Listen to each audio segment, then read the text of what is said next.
Set your course for the Hoth Takes podcast.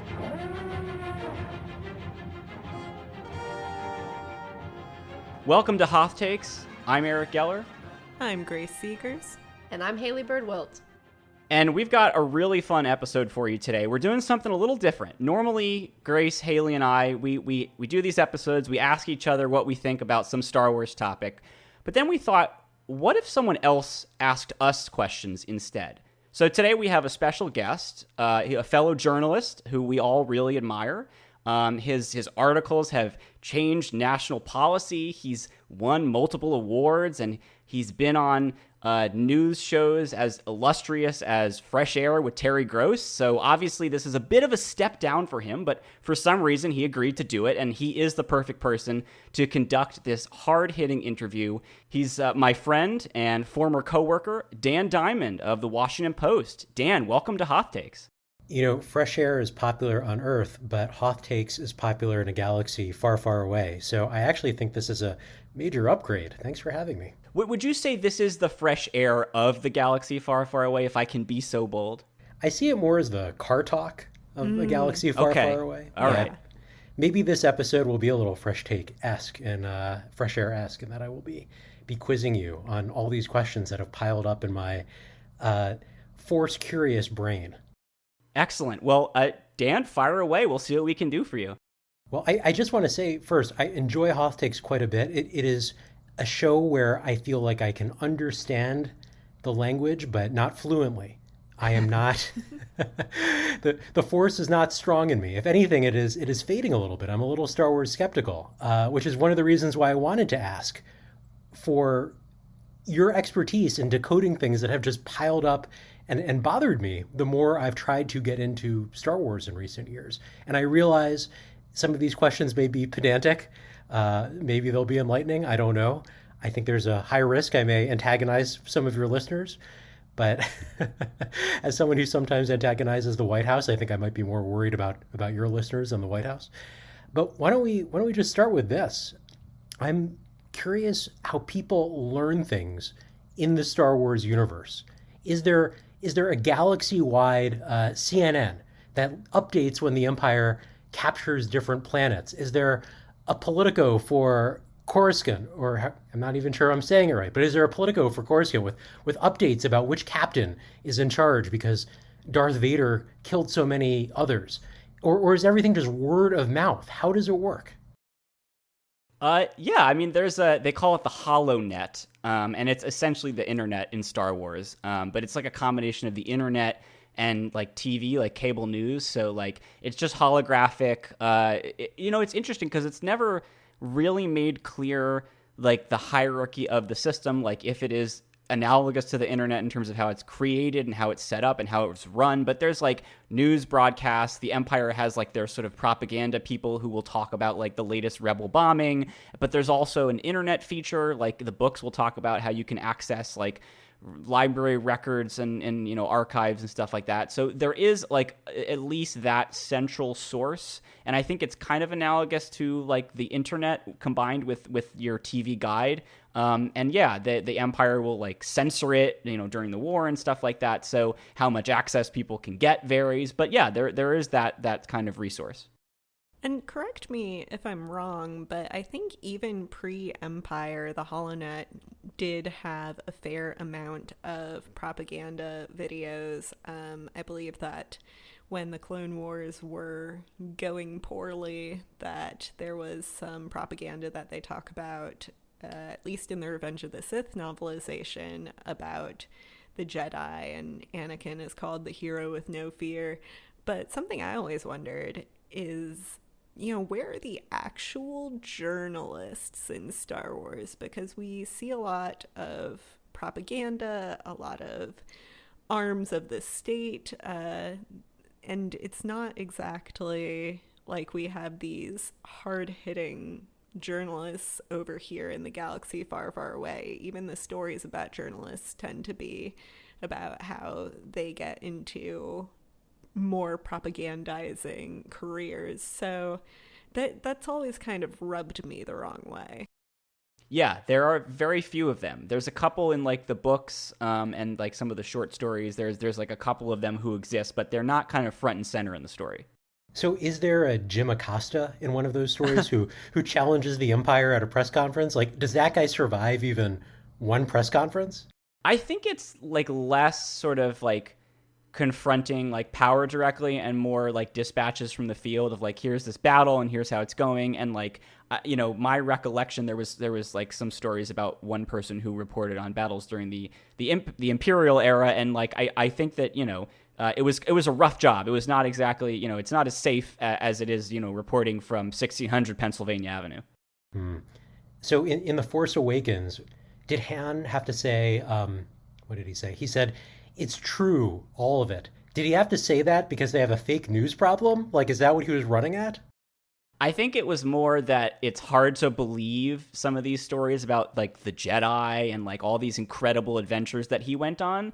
And so he's basically saying, listen, like, yes, it's kind of a humble brag, Dan, if you think about it, because he's basically saying like, I am Han Solo. Everything you've heard about me is true. Okay. And like, I'm a legend.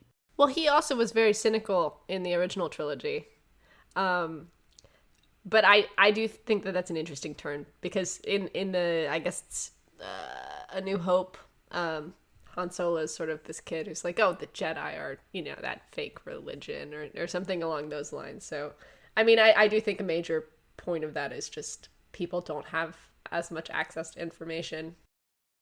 I mean, think about like the Phantom Menace, right? At the beginning of that story, it's the blockade of Naboo, and Queen Amidala goes to Coruscant and says, basically, I need help for my planet. And the Trade Federation senator, and Dan, I don't know how to explain to you why corporations have senators, but they do, stands up and yeah, exactly. He stands up and he says, basically, fake news. This is not happening. She's lying to you. And that was one of the moments that always struck me, like, where is the press? Like, where are the journalists? Like, where's the press corps? Where's the traveling pool, going to Naboo and filming, like, hollow images of the suffering? Like, maybe they couldn't get past the blockade, but then at least you have the images of the blockade. Like, I guess that always struck me as weird. There's also a lot of things, and we've sort of pointed this out, or at least it bothers me every time, but, like, in the Clone Wars, which I'm sure, Dan, you have not watched, but it's the cartoon show, and it's very good. There's sort of this plot where one of the clone troopers sort of discovers there's like a brain chip to make the like clones comply with Order 66, which is to kill the Jedi. And in a moment like that, what you really need is to be able to have like a whistleblower moment and talk to the press, and they're just totally missing. And the other thing, there's no institutions that are like, hey, I wonder where this giant clone army came from, which would have been a really relevant question to ask, and one that the Jedi didn't even really look into themselves. And that's another instance where like to have a robust press corps would have been useful. Yeah, the check on power. So you've said several times that you're not sure what I've seen and not seen. I've seen all the movies. I've seen The Mandalorian. I read back in the day the Timothy Zahn books. Which, look at you! Which I thought were great, and I played. You're a real fan.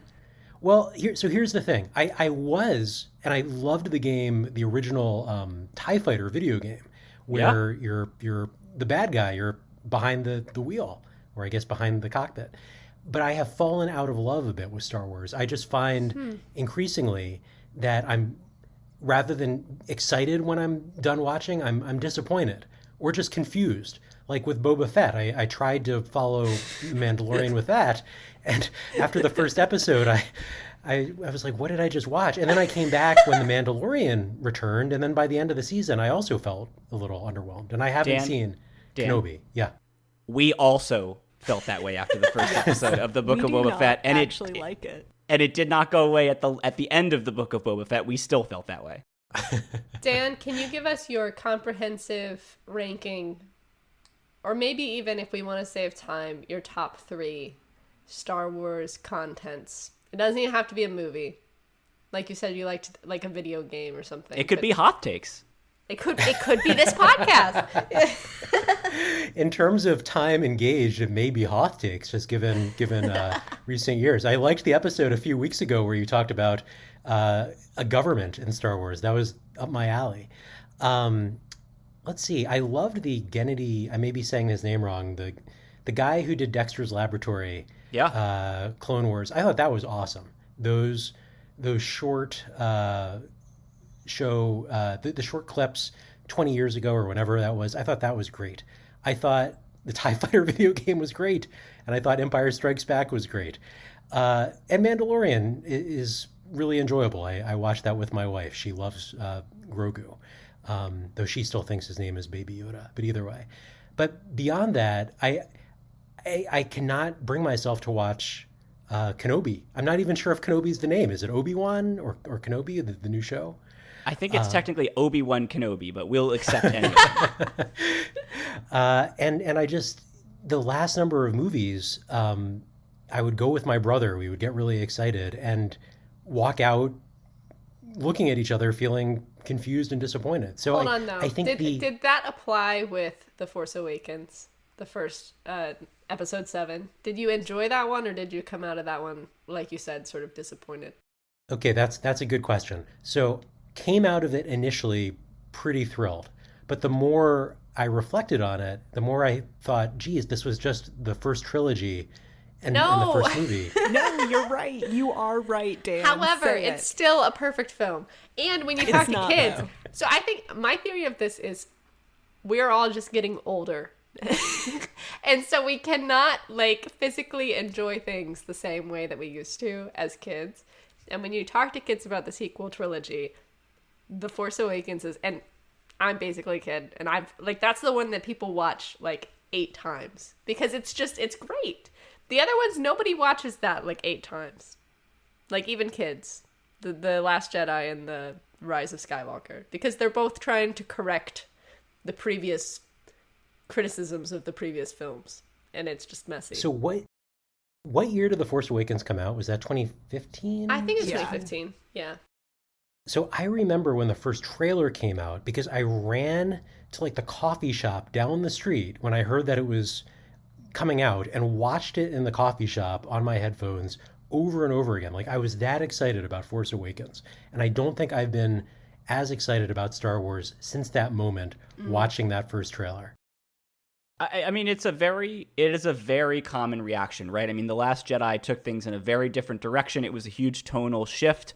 Rise of Skywalker did that same thing, but with a little bit of an attempt at what the director thought was course correction, but in fact, I think made things worse. That's I would say, Grace Haley, would you say it's a widespread view that The Rise of Skywalker was a bad a bad outing in the Star Wars saga? I would say so, yes. Yeah. So it hasn't been a great trilogy, and in fact, when you think about how much promise it had, how much excitement there was in 2012 when Disney bought Lucasfilm and said, we're doing these movies, I mean, the ratio of promise to sort of product, I don't think there's ever been a bigger kind of mismatch, and not even in terms of the actual final product, but how people perceived it, because there was a lot of disappointment with The Last Jedi, and I know that even though I liked it, these are not movies that have been universally well received. I think we went through the sequels again a few months ago to do episodes about them, and I think summarizing it, the biggest error for the 2 follow-ups is just that they didn't keep the 3 main characters together, but more so that they didn't make Finn the main character or the same level as Rey was, because he's so when you rewatch the Force Awakens, so much of that movie hinges on his personality and just how great he is with the other characters, almost every scene. So I don't know, that is my theory of where they went wrong. I will say too, I hate to kind of toot my own horn here, but I was very lucky in that my employer, the New Republic, a very Star Wars friendly name, they let me write an article about Star Wars and specifically the Obi-Wan Kenobi show. And in that article, I talked a lot about the struggle of the Star Wars fan, which is to constantly be trying to recapture that sense of magic and wonder that you once felt in whatever the media of Star Wars that you loved was, whether it was the TIE Fighter video game or The Force Awakens, or for me, when I was 12, I really loved Attack of the Clones, but you're always trying to regain that magical feeling. And you keep watching with the promise that someday you will feel that again. But most of the time, that just isn't the case. So not to promote myself, but totally to promote myself, you should read that piece. Grace, one of the questions on my list was, you work for the New Republic. Like, not you work for the New Republic. When you got the job offer, did you know what job you were actually accepting? Or did you think that this was Princess Leia coming to you in her hour of need? Yes, I did definitely think that it was Mon Mothma personally hiring me. He's not going to know who that is, Grace. You got to go with the more No, I mainstream know one. her. She's the lady in the first movie the first trilogy. Yeah. Yes. Yeah, Yes. yeah. Go on. Listen, Yes. he's read the Timothy Zahn books. He That's knows true. enough. She runs the government. Yes, that's right.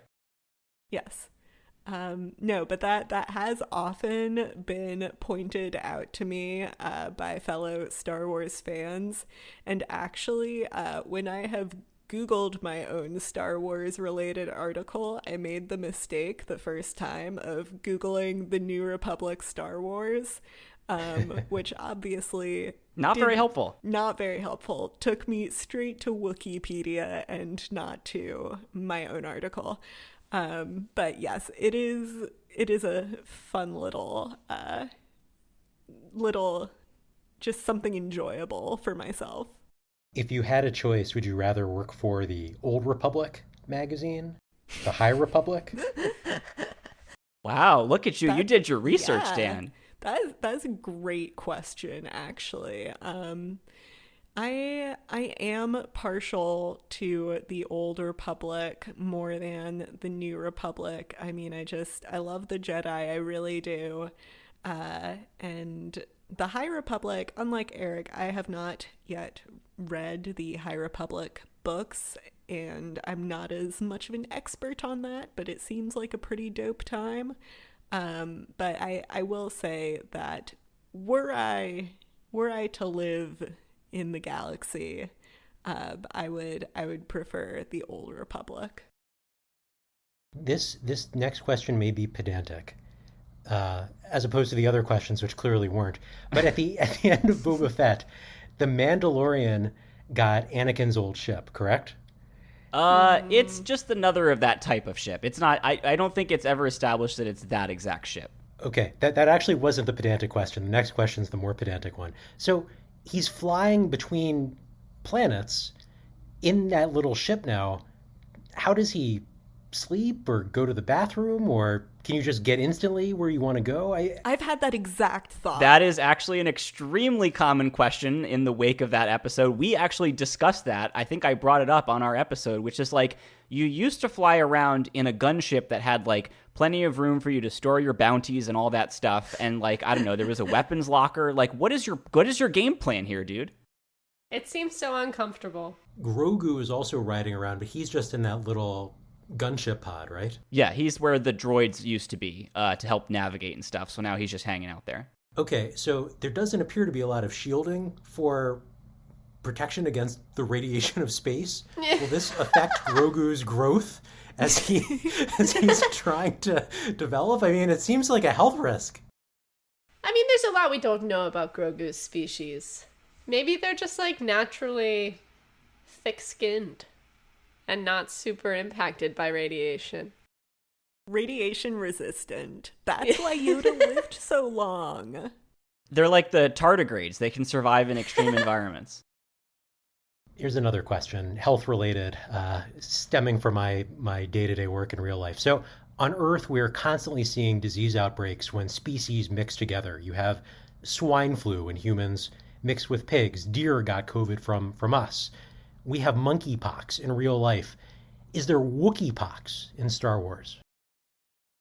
You know, I don't think we actually see a lot of evidence that like the combination of species that are very different and that have very different lifestyles in close proximity has actually caused any outbreaks. I could be wrong about this. Somebody out there who, who might remember some comic that I don't might correct me, but I don't actually think that's ever been a problem in Star Wars. There is that series of episodes in, I think it's 1 or 2 episodes in the first season of Clone Wars where they're dealing with a flu outbreak on Naboo, but that was created by a megalomaniacal scientist. Oh, the blue shadow virus. Yeah, a the classic. blue, that was it. Yes, that's right. But that was like engineered to kill clone troopers, basically. I have Googled this, and there are viruses and deadly things in Star Wars, but it does seem like they're mostly constrained to to the species. Like, it hasn't jumped to different species. Like I'm looking at one that's specific to the Mon Calamari people, or like there's even some where like a Sith Lord engineered something, sort of like the Clone Wars thing, or things that happen because you're on a specific planet, or like you've been in space too long. I don't know. I do think though, like, as opposed to like interspecies, like intermingling. You would think almost like the Columbian Exchange, like when you start having a galactic empire, like a civilization it's so easy to travel between planets. There must have been some like really bad plagues, like a long time ago in the Star Wars, I don't know, universe. I mean, there must have been when they like started, I don't know, traveling to different planets, interacting with different, aliens. But that's sort of inference. I don't really know the history of it. Did you say the virus was the blue shadow virus? Yeah. Listen, Dan, the names in the early seasons of the Clone Wars they weren't putting all their creative energy into coming up with the names. It was blue. I don't know if you could tell, but it was blue, and it was sort of misty. The scientist also had a German accent too, he was which evil. was a bit on the nose. Yeah, it was not their finest work, but it was. I mean, it's good to teach that to kids. To teach that German scientists are evil? Sorry. Do you think there were reporters on the HoloNet probing to see if the government response to blue shadow virus was appropriate, or if there was political interference? As I recall, that episode literally had an element where the danger came from the possibility, because the good guys went into this lab and were, I think, going to destroy it or whatever, but I think there was a contamination conundrum for them, and so there literally was a lab leak hypothesis in this episode. So that was a story point to my memory. Amazing. I feel my passion for Star Wars increasing now that I know it could provide me with ideas for my real life work. Oh, here's one. This is something I've wondered my entire life. Has there ever been an explanation for why stormtroopers are such bad shots and so easy to kill? Is it they can't see anything out of their visors? Do they have brain damage from being reprogrammed? Is it something else? Eric, I feel like you'll have the most coherent. I do, like, canonically, there is a former clone trooper in Star Wars Rebels who complains, having tried on the new stormtrooper gear, that, like, it's messing with his vision or something, or that it constrains him. So, like, there is this sort of implied, like, something changed that makes it worse. There's also a not unsubstantial portion of the internet which sort of sides with the Empire and says the benevolent Empire is firing warning shots to these terrorist organizations instead of just shooting to kill. So there's that theory. I was going to mention that. Yeah. I wasn't sure if that was ironic or not. It's very ironic.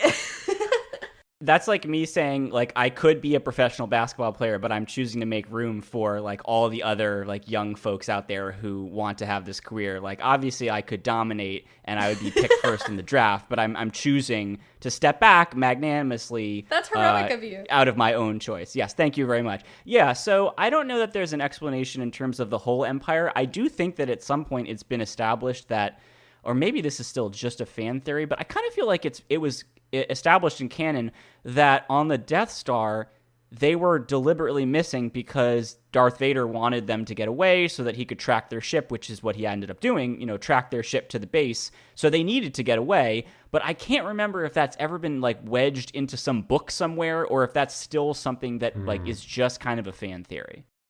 This is like when I don't file my story on time, but I tell my editor I'm just waiting for the perfect moment in the news cycle when it finally will pop.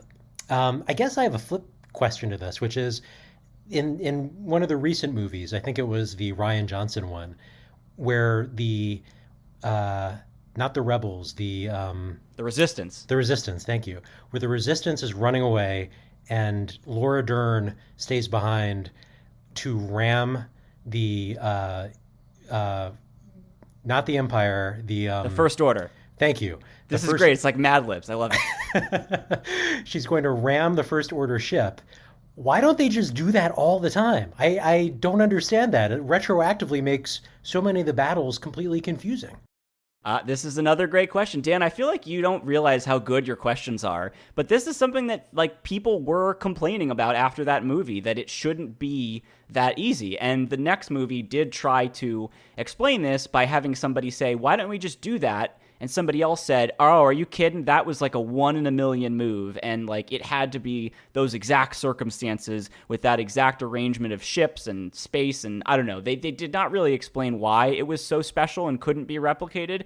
I guess the theory is the rebels don't exactly have a surplus of ships and couldn't just be throwing them at the Empire willy-nilly, whereas the Empire could very easily do that. So that doesn't fully explain it, but it's a great question, Dan. It's not really one that's been answered satisfactorily. It's a lot of yada-yadaing, it sounds like. Yes. Okay, next on my list, I just have Cad Bane, ? Coolest guy in the all of Star Wars. Is he, though? He is!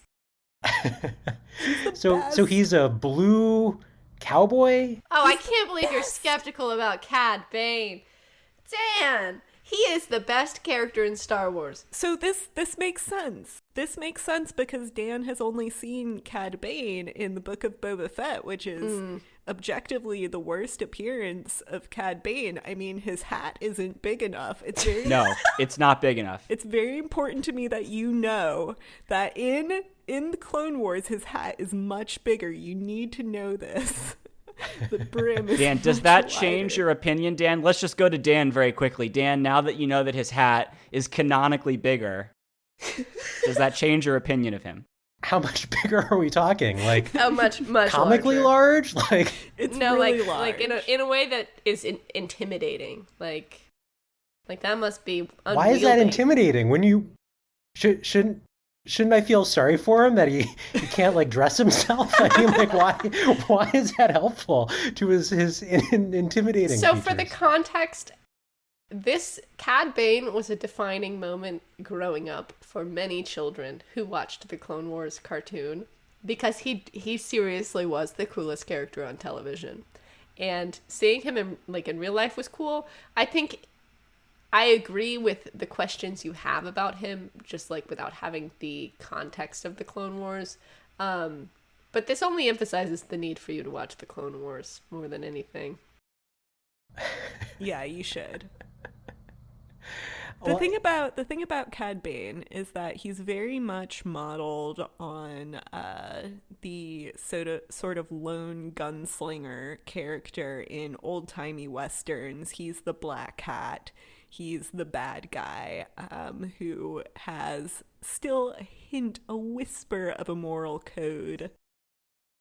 He's just the coolest, but it's just very doing like much... kidnappings and like fighting Obi-Wan and Anakin at the same time, and he has these shoes that like allow him to fly. I don't know. Wait, was it shoes or was it his belt? I think it was his shoes. I don't know. And it's like 90% the voice. 90% the voice is what makes him as cool as he is. If he's so cool, why did they name him? His name is like Jerk Evil. It's like, exactly. Dan, that's not even the worst of it. He knows what he's about. There's a character in the Clone Wars whose name is Savage Opress. I love Savage Opress. But see, that's the thing is you hear Grace say that, and that sounds like that internet meme. We won't say the name because there's a swear word in it, but if there's a famous meme of like the classic background Star Wars character that gets everybody excited, and like you think that Haley is just doing a parody of that right now, Yeah. but she's sincere. So wait, can I just say real quick about Savage Opress? So my boyfriend and I, we watched the Clone Wars together, and now we have this kind of running joke that started ironically, but now we do it completely unironically, where whenever there's a word like package, we'll pronounce it package Opress. So I'll be like, okay, I have to go down to the front desk to pick up the package Opress. So that's just one of the ways that Star Wars has melted my brain, but in a very silly way. I'm pretty sure that Sauvage Opress is also like a Johnny Depp cologne, but I may be wrong. I'm less an expert on Johnny Depp than I am on Star Wars. I have actually a pretty serious question, as opposed to these goofball ones, which is about the conflicts in the fandom. And I say this as someone who, again, like enjoys Star Wars, follows it, but is hardly fluent. When I was growing up, I remember when I was young, there was a fight over Obi-Wan. Did he lie to Luke when he said, in a certain point of view, your father was killed by Darth Vader? And it was basically a plot change that was worthy. They were trying to retcon it because originally Darth Vader and Luke's dad were going to be different, I think, but then they did the retcon and it was a little messy, but most people were okay with it. There were some people who were mad. Then George Lucas remade the movies, and I remember there was the fight over did Greedo shoot first or did Han shoot first? And that made a lot of people angry because it was a deliberate change that messed with their memories. It didn't seem to improve the plot. It felt like a betrayal of Han. And then more recently, The Last Jedi, and I guess The Rise of Skywalker to some extent, took these scenarios to the extreme. There are movies that changed dramatically what fans thought about so many of the characters. And I bet if you just graphed the anger and frustration over, say, Greedo shooting first versus the decisions in The Last Jedi, like it just seems like people get angrier and angrier. So I guess my question is that anger growing because the stakes warrant it, where the universe is that much bigger, and once you change something, there's so many fans that it just feels that much more disruptive. You're shaking the pillars of the Star Wars universe, or is it just getting worse and more argumentative because that's where we're going as a culture, that people just like to get angry now and it's easier to do it on the internet? Or am I totally wrong and people have basically been this angry about changes dating back to the original Star Wars? I think that's a really interesting question, and it's one that I've wrestled with as a Star Wars fan because so many Star Wars fans are really toxic, particularly towards Black actors and women characters and creators, and it can be really frustrating and feel like the rest of fandom is giving us a bad name. But I think that speaks to your larger question. And I think partially it's that as the universe expands, there is more to be angry over. I think it's partially that people feel very in a proprietary way towards Star Wars. They feel like this movie represents their childhood character, and if it's being messed with, that means something fundamental about their lived experience is being messed with as well, as irrational as that may seem. And I think part of it is about the toxicity of online social media fandom culture and the direction that our culture is taking in general. It's really kind of hard to pin down where that anger is coming from and how justified it really is, but it's definitely something that I think all Star Wars fans should be wrestling with.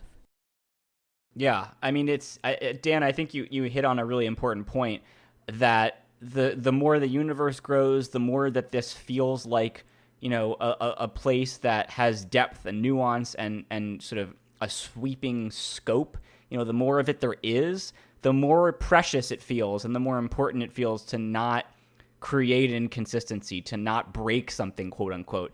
And that goes from like a factual kind of retcon, right? Actually changing something in a way that you can't just hand wave away, all the way to a characterization choice that maybe doesn't feel like what you think it should be, right? So, changing who shoots first, that's like you're making a factual change there. Having a character in one movie act differently than in another movie, that's not a factual change, that's a characterization change. But fans have really started to equate the two in terms of the idea of it being blasphemy that you would have somebody portrayed in a certain way when clearly they're supposed to be portrayed in another way. We get very possessive about these things. But, as Grace said, there is also this element of online fandom accelerating and accentuating the instincts that have always been there in some of us to criticize something because of a perceived threat to our lifestyle or because of a perceived lack of care. You don't think of this, you don't treat this the way you should. It's so holy and you're careless with it. That's very much been there since the dawn of entertainment. I think if you ask people, you will always find that there are people who get mad about stuff like that, but it's never been easier to create a group of like-minded people who are all willing to be angry about the same thing.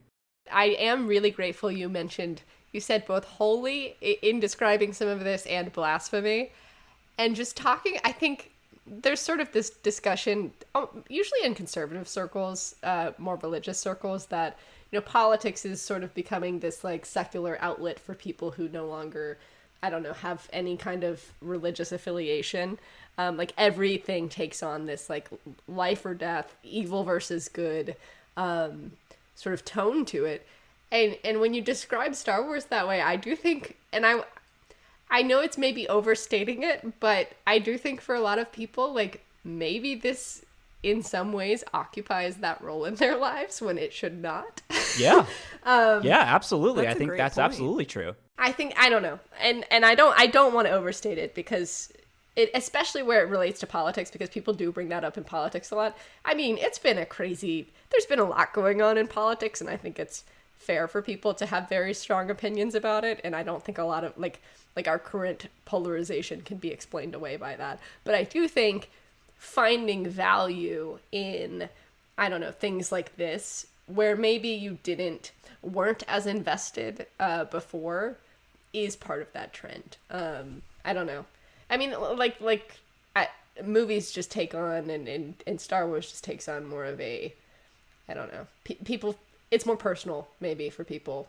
And I think when you consider that Star Wars, the original Star Wars itself, is very rooted in mythology and the archetypal hero's journey, there even is even more of a grounding to what you're saying, Haley, in that this is, at its very fundamental, a mythic quest that can be found in religious texts, both ancient ones, super ancient ones, and with echoes in some of the religions that we see today. So I think that Star Wars, just by its very nature, invites that kind of investment because of the story that it fundamentally represents.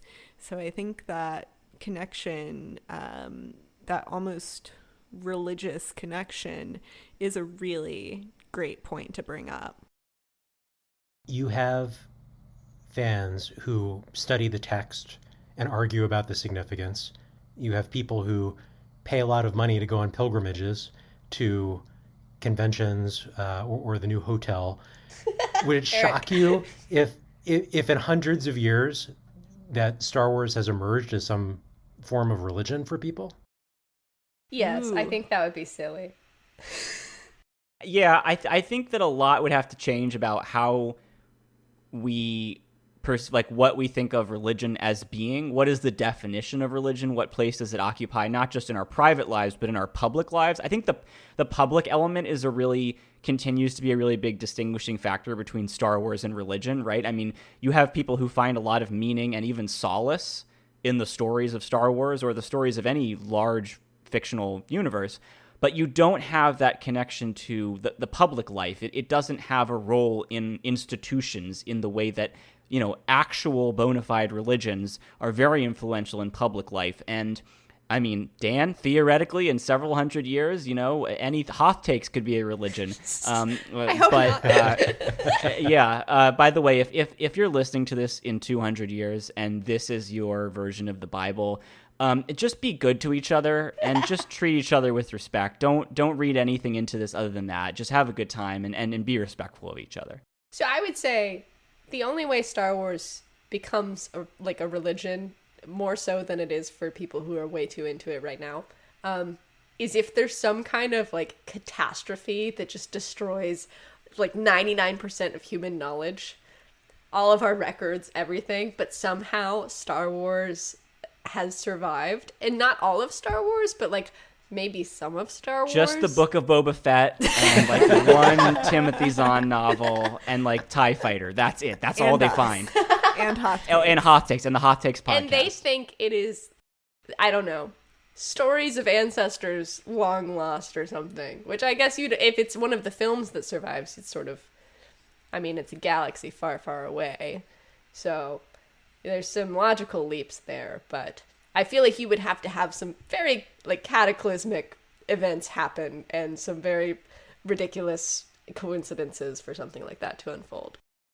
Yeah, I don't think that literally we would see Star Wars become a religion absent those conditions that Haley just laid out.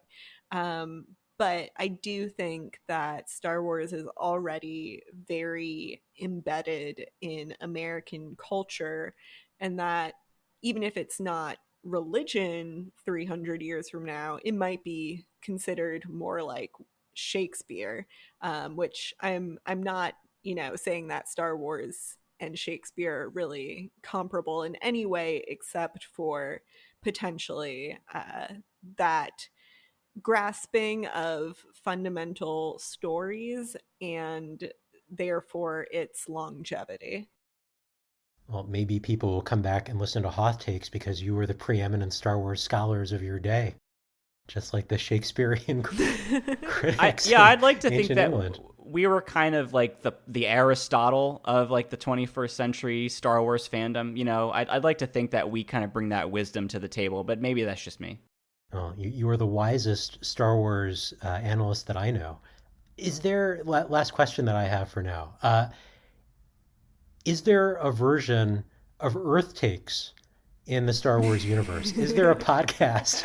Are there people talking about this planet Earth far, far away?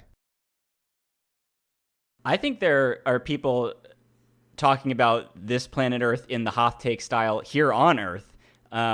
So I don't even think we need to go that far afield. If you're wondering if there is a Star Wars galaxy out there with a podcast that discusses Earth, I think we're probably going to have to wait for the next batch of photos from the James Webb Space Telescope. That would probably be our next opportunity to find out. I don't know. What do you guys think? I think you've just raised the important question, Dan, that I've never really thought about, which is what is the nature of fiction in Star Wars? And that's a big question. But if there is, this kind of reminds me of a line in another great sci-fi series, totally unrelated, The Golden Compass, His Dark Materials, where Lyra, the main character, wonders, is there only one world after all that is just dreaming of others? And I think, maybe if Star Wars is a dream of our world, what if we're a dream of Star Wars' world? And that is a very philosophical way to think about it, but certainly a fun one. Somewhere Chewbacca is sleeping and dreaming of us. Exactly. Dan, I did actually want to ask you a question, and this is something that we were talking about in the Hoth Takes group chat in preparation for this episode. You're a healthcare reporter. You write about real-world healthcare. Star Wars has a very infamous example of a curious healthcare decision. And you might remember this, but at the end of Revenge of the Sith, Padme, who has been, force choked a little bit by her husband, Darth Vader, gives birth to Luke and Leia and then dies. And the medical droid says that she's lost the will to live. She died of a broken heart, Dan. So what I'd like to know is that possible? Is that actually a thing that can happen? There is a condition when you are stressed out. It's a heart condition where you get pain in your chest. I want to say it's costochondritis, which is when it feels like you're having a heart attack and you might have some inflammation in your chest, but it actually isn't a heart attack. I mean, there are lots of ways that stress can manifest. Broken heart syndrome is real. Now, have any people in America died in pain because Anakin Skywalker or Hayden Christensen turned evil? I don't think so. I think that's kind of an extreme example. But yeah, people suffer terribly. There are all kinds of stories of someone in older age losing a spouse and then within hours or days passing on too. I don't know how old Padme was. The ages in Star Wars are very confusing to me. But I feel like they're stretching the truth in service of a convenient fiction. Grace, Haley, any questions for Dan while we have him here? I mean, this wealth of expertise about a subject that I personally know very little about. Okay, this is unrelated to healthcare, but if you had to choose a Star Wars character that you relate to the most, who is it? Well, it definitely wouldn't be Cad Bane. Character I relate to the most. The problem is I can only think of a few characters. Obviously, everyone wants to be Han Solo, and my wife, who may end up listening to this, so I should probably be careful, but she grew up in a house where they didn't watch many movies. She definitely did not watch Star Wars growing up. I introduced her to the Star Wars movies probably 9 or so years ago, but she watched Indiana Jones and developed a major crush on the young Harrison Ford. So in our household, Harrison Ford is kind of a god, not to overstate it. But let's see. I can only think of a few other people. There was the guy in the video game, the X-Wing video game. I cannot remember who he was, if it was supposed to be Wedge Antilles or somebody else, but I always thought that would have been a great job, just flying around in an X-Wing carrying out missions. That seemed pretty cool. But I ultimately don't feel like I have a home in the universe because, as you said in response to my first question, there are no real journalists. Like that's how I usually like identify myself when I see news people in movies or TV shows, like on The Expanse or in For All Mankind, when they've got the journalist character. I'm always like, that's who I'd be. So I just don't know unless there's some wrinkle of Star Wars that is yet to be discovered where someone is breaking a big story about, I think you were saying earlier, Order 66, or like doing the profile of Jar Jar Binks, the New Yorker style. Where is he now? Yeah. We need that. I think the only other question that I would like to know, a Star Wars related question, is if there is a particular planet that you think that you would want to live on or find particularly interesting. So the reason I can't answer that question is that was actually on my list of questions for you. I don't know enough about the different planets. There's Tatooine, there's Coruscant. I may be pronouncing that. There's the other desert planet in the new trilogy. I don't know. And then there was it Canto Bright? Canto Bight, yeah, the casino planet, the rich people planet. That place seemed horrible. I mean, have you ever been to Las Vegas? Like, I don't want to live on a whole planet of that. So I don't know. I mean, I guess where Luke was living seemed great and pastoral in the new movies, but I don't want to have to drink blue milk out of the udder of whatever animal that was. So I have no idea. Where would you guys live?